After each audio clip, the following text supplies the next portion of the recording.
Welcome back to part 6 of setting up the Power Platform Centre of Excellence. So in this video, we're going to cover off setting up the remaining core components. So above and beyond the inventory and the environment request management that we've done so far, these components are related, and I am doing this verbatim from Microsoft documentation, capacity alerting, making apps discoverable in an app catalog, and welcoming new makers. So it is optional, but there is an environment variable called community URL, and it can be recommended to link this to a Power Platform community within your business that could be hosted by way of Yammer or Microsoft Teams. And it's specifically needed for the Flow admin welcome email v3. So what we're going to do is we're in our Centre of Excellence environment. We've gone to Solutions. We've gone into the Centre of Excellence Core Component solution. And now we're going to select the Admin Command Center app. Once within the Command Center app, we're going to go to Setup. You can, by all means, just scroll, but to make our lives easier, I'm going to search for the word Community. Select the Community option. And then for the value, rightly or wrongly, I was tempted to do the SharePoint site that backs the team. And we might have to tweak this, but I'm just going to do get linked to team. And for now, I'm just going to populate it with this, but I'll leave that up to your discretion.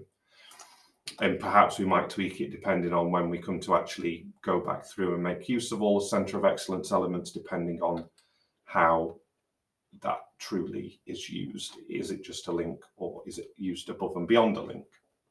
The next thing we're going to want to do is turn on some flows. So I'm going to do this back in the solution itself. So I'm going to switch from apps within the solution to cloud flows. Again, there are a lot of cloud flows in the core component solution. So to make our lives easier, I'm going to search for capacity, and I'm going to turn on admin pipe capacity alerts. The next one we're going to look for is welcome email v3. However, we just need to wait for that one to complete. So I'll type in welcome, and we'll turn this one on also. And then the remaining one to turn on is going to be app catalog greater than symbol request access. So we'll search for request, and that should whittle it down to, although he says, let's go a step further, request access. And that one is already turned on. Next, you'll want to share apps with admins and makers. So you'll want to share the maker command center with your makers. So if we look at apps, we have traditionally been in the admin command center. So for the maker command center, which is a separate Canvas app, I'm going to click on share. And what we're actually going to do is make use of our Power Platform makers team that we set up. So coming back into here, I'm going to search for Power Platform.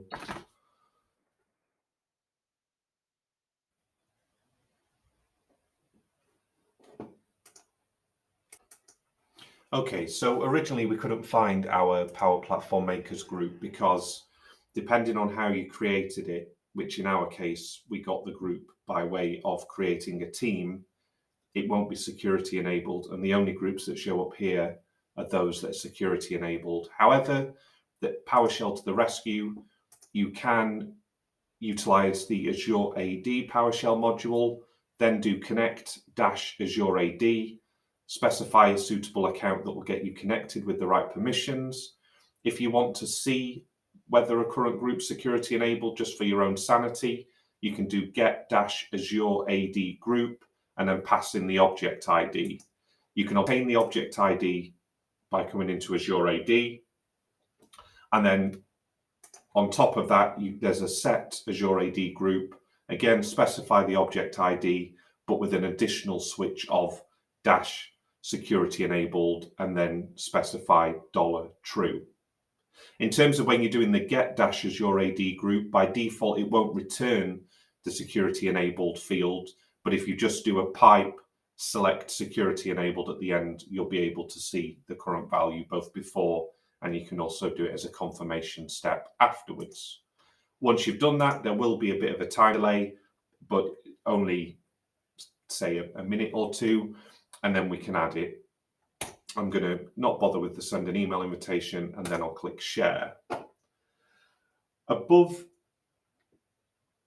and beyond sharing that, I'm just seeing if we want to share anything else. There's also, just cancel out of this and go back in.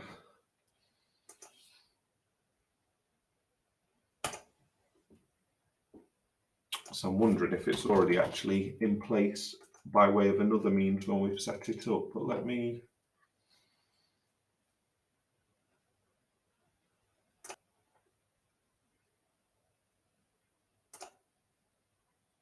Although I might have done this the wrong way around, because ahead of time I have actually added it to the Power Platform Maker security role. And I wonder if that's now actually causing a conflict, because the role assignment does already exist, but I don't want to. Okay, let's take it a step back then. So the next I was going to show in, so let's get to the right place. In the admin center, we've come to, which you can get to by going to this lengthy URL, but I always go to aka.ms/ppac, PPAC, and then go to environments.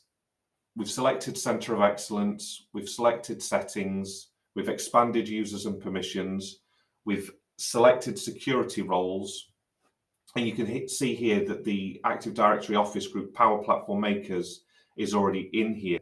Now, because that's not a user, you couldn't just add people, but what you can do is if you come to settings, and if you expand users and permissions and go to teams, you can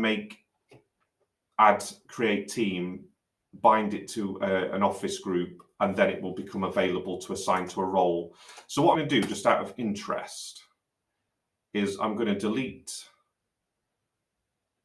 these entries. I'm going to go back in and just double check the security role. So Power Platform Maker, and you can see there's a user one and an admin one.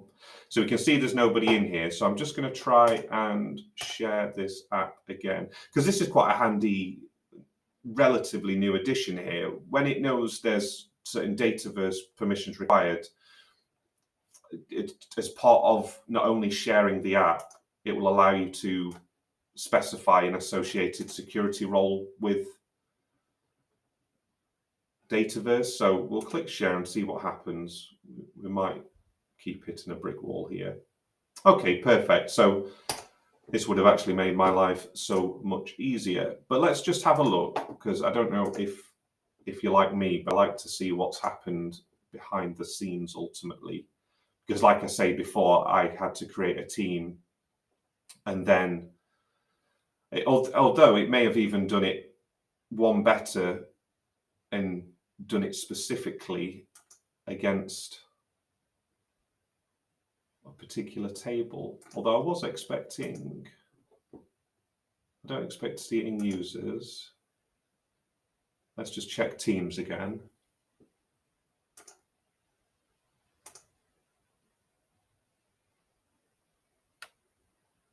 So it has added it in as a team, which is what we did, because we kind of had to make that happen before you can add it. However, I was expecting to see it in the security role, and I don't imagine it being a delay, but I think it has done what we needed to. If we'll go one step further, because they do say to add it to this, but so now it's in as a team. should be able to find it. Let's just see if it lets it add it, or yes, we don't get a conflict. So I think that's done everything that we need to there. And I'm just going to check if it's worth going through anything else in this video. No, that I think we'll leave it there. That you saw by the name of the flows that we turned on, we're basically talking about capacity, welcome, and requesting access to an app via the kind of nice interface method, which again, once we've configured everything, we'll loop back around and kind of play through using it, if you will. So thank you for watching.